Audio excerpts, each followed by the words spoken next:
Ako nga pala guys, bumili ng mga plati para sa alaga nating si Gary. Pansamantala nga pala ang pinapakain ko sa kanya manok at baboy. Hindi kasi siya kumakain ng mga pakain sa ating mga isda. Habang nasa pet shop nga nakakita tayo ng bitchir. Iba't iba nga pala ang strain nito kaya binili ko na. So paano guys? Tara!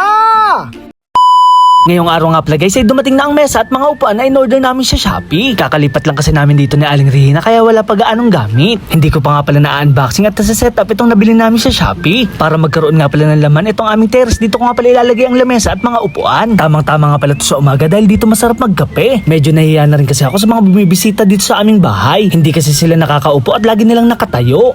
Char, masayang-masaya nga pala ako sa mga oras na to dahil mukhang matibay naman itong aming nabili. Tamang relax-relax nga lang pala dito si Kuya Boy Machunurin habang nagkakape. Kumustahin naman natin guys itong alaga nating alligator guard na si Gary. Napansin ko nga na hindi niya kinakain ng mga pellet na pakain sa ating mga alagang isda. Nitong mga nakaraan kasi ang pinapakain ko sa kanya manok at baboy. Medyo masakit nga pala sa bulsa yun kaya bibili lang tayo ng isda na pwedeng ipakain sa kanya. Kaya naman guys habang maaga pa ako nga pala ay lumabas sa aming bahay. Medyo naninibago lang ako dahil napakalaki ng aming gate. So paano guys? Tara!